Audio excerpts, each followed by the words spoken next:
다양한 학문을 이론 학문과 실천 학문으로 구분한 최초의 인물은 고대 그리스의 철학자 아리스토텔레스다. 그에 따르면 수학이나 논리학과 같은 이론 학문은 대체로 진리와 지식의 발견에 관심을 둔다. 반면에 실천 학문은 진리와 지식의 발전과 더불어 그것의 실천에 주된 관심을 두는데, 대표적인 실천 학문이 바로 윤리학이다.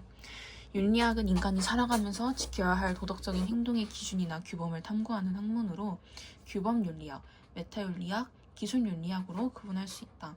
규범윤리학은 도덕적 행위의 근거가 되는 도덕 원리나 인간의 성품에 관해 탐구하고, 이를 바탕으로 도덕적 문제의 해결과 실천 방법을 제시한다.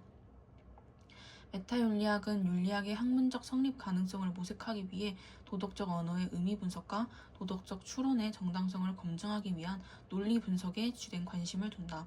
기술윤리학은 도덕 현상과 문제를 명확하게 기술하고 기술된 현상들 간의 인과관계를 설명하는 데 주된 관심을 둔다.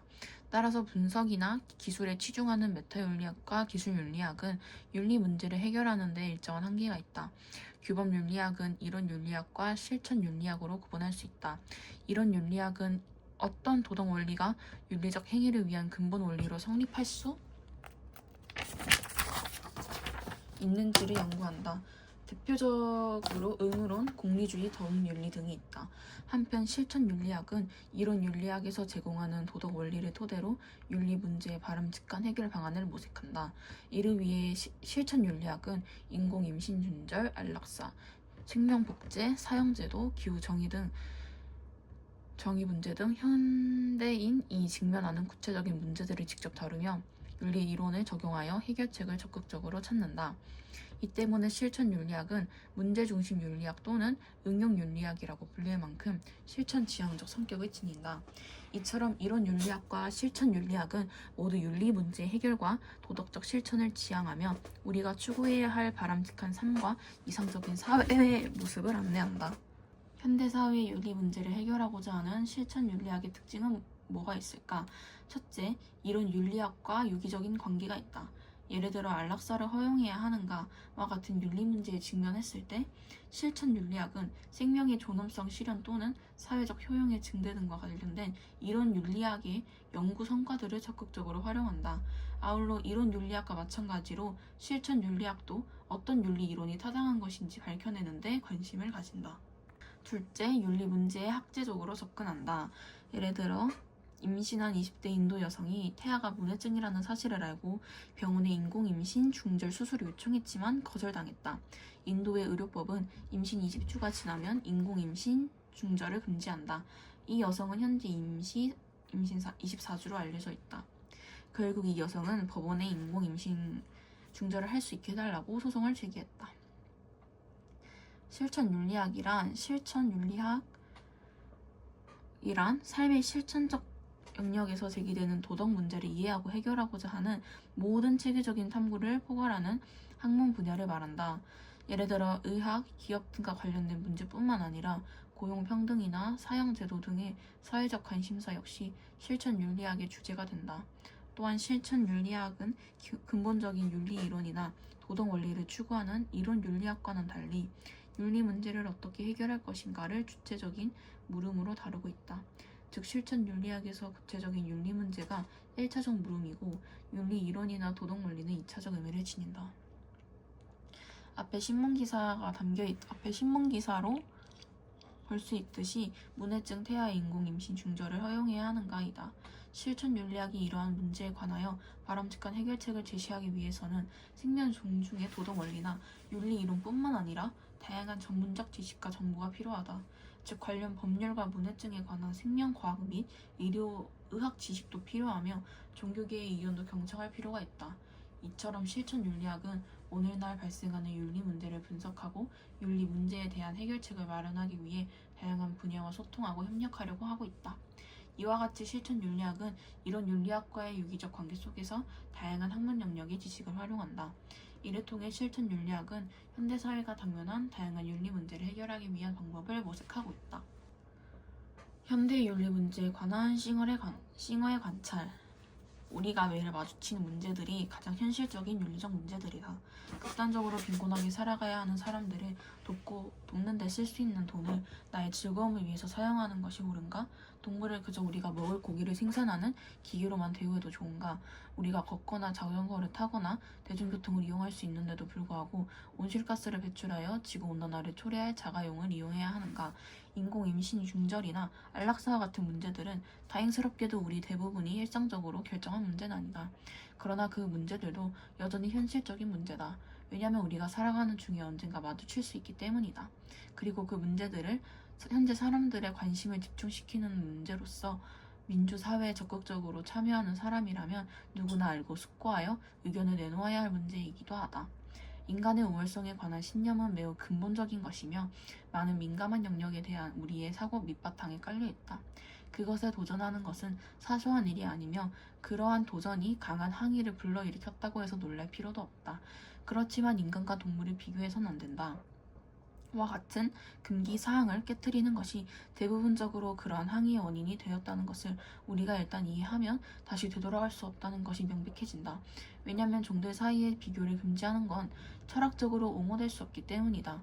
그뿐만 아니라 그러한 비교 금지는 우리가 지금 인간이 아닌 동물들에게 가하는 잘못을 규정할 수 없게 만들 것이며 우리 행성의 환경에 돌이킬 수 없는 거대한 손실을 끼쳐 온 태도들을 강화할 것이기 때문이다. 제시문에서 싱어는 우리가 매일 마주치는 문제들이 가장 현실적인 윤리적 문제들이라고 지적하면서 동물을 식욕 생산 기계로만 대우해도 좋은지, 자전거나 대중교통을 이용할 수 있는데도 지구온난화를 초래하는 자가용을 이용해야 하는지, 반민국의 사람들을 도울 수 있는 돈을 개인적 즐거움을 위해 사용해도 좋은 것인지 등에 관해 묻고 있다. 또한 윤리적 책임과 실천의 주체인 우리가 일상적인 윤리적 문제들을 직면하며 어떻게 사는 것이 바람직한 삶인가에 관하여 생각해 보도록 안내한다. 그리고 그는 인간만이 우월하다는 편협한 생각을 넘어설 것을 촉구한다. 왜냐하면 이러한 생각은 동물에게 잘못을 가하거나 자연환경에 손실을 준 태도를 규정할 수 없게 만들기 때문이다. 유교윤리가 추구하는 궁극적인 목적은 수양을 통해 도덕적 인격 완성과 도덕적 이상 사회의 실현에 있다. 공자는 이를 타고난 내면적 도덕성으로 보았는데 여기서 인이란 사람을 사랑하는 걸 의미한다. 공자를 계승한 명자는 사단이라는 선한 마음이 누구에게나 주어져 있다고 주장했다. 유교윤리에서는 이러한 도덕성을 바탕으로 지속적으로 수양하면 누구나 도덕적으로 완성된 인간인 성인이나 군자가 될 수 있다고 본다. 더불어 유교윤리는 도덕적 공동체의 실현을 중시한다. 유교윤리에서는 진실된 마음으로 상대를 대하며 자신이 원하지 않는 일을 남에게 강조하지 말라는 충서와 같은 덕목을 통해 타인에 대한 존중과 배려를 강조한다. 그뿐만 아니라 수신이나 수양을 바탕으로 다른 사람을 편안하게 해야 한다는 수기 이한인의 가르침을 강조한다. 이렇듯 공동체를 중시하는 유교의 특성은 사람들 사이에 관계성을 중시하는 측면으로 나타나는데 이는 유교윤리의 핵심 교범인 오륜을 통해 알 수 있다. 유교윤리에서는 도덕적 공동체의 실현을 위해 통치 방법과 관련하여 형벌이나 무력보다는 도덕과 예의로서 백성을 교화하며 백성들이 도덕적인 마음을 잃지 않도록 기본적인 생활을 보장해 주어야 한다는 점을 강조한다. 이를 통해 유교윤리는 모두가 더불어 잘 사는 대동사회라는 그 이상 사회를 이룩할 수 있다고 본다. 개인의 도덕적 완성과 도덕적 공동체의 실현을 특징으로 하는 유교윤리는 현대의 다양한 윤리 문제를 해결하는 데 다음과 같은 시사점을 줄 수 있다. 먼저 유교윤리는 도덕적 해이 현상을 극복하는 데 기여할 수 있다. 현대 사회에서는 지나친 욕망으로 인해 도덕 규범을 지키지 않아 이웃과 공동체에 피해를 주는 일이 종종 발생한다. 하지만 유교윤리에서 강조하는 자기 수양의 자세를 되살린다면 도덕적 해이 현상을 극복하는 데 도움을 줄 수 있다. 또한 유교윤리는 인간성 상실 문제를 해결하는 데 도움을 줄 수 있다. 오늘날 현대인들은 인간을 단지 자신의 이익을 얻기 위한 수단으로 여기기도 한다. 인간을 내면적 도덕성을 지닌 존재로 인식하는 유교윤리는 이러한 풍조를 완화하고 인간 존엄성을 회복하는 데 기여할 수 있다. 그리고 유교윤리는 지나친 개인주의 문제를 해결하는 데 도움을 줄 수 있다. 오늘날 현대인들은 개인의 독립성과 자율성을 강조하는데 이를 지나치게 강조하다 보면 이기주의로 변질하여 사회적 문제를 일으키기도 한다. 유교윤리에서 강조하는 공동체 윤리를 현대적으로 되살린다면 이러한 이기주의로 발생하는 다양한 사회 문제를 해결하는 데 도움이 될 수 있다. 대동사회란 큰 도가 행해진 세상에는 천하가 모든 사람의 것이다. 사람들은 어진이와 능한 이를 선출하여 관직을 맡게 하고 온갖 수단을 다하여 서로 간의 신뢰와 친목을 돋돋게 한다.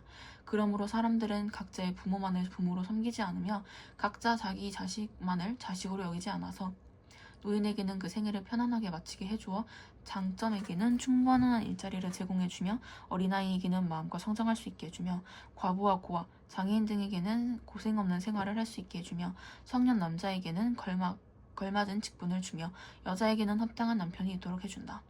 재화라는 것이 헛되이 낭비되는 것을 미워하지만 반드시 자기만 사사로이 독점하지 않으며 힘이라는 것은 사람의 몸에서 나오지 않으면 안 되는 것이므로 그 노력은 반드시 자기 자신의 사적인 이익을 위해서만 쓰지 않는다.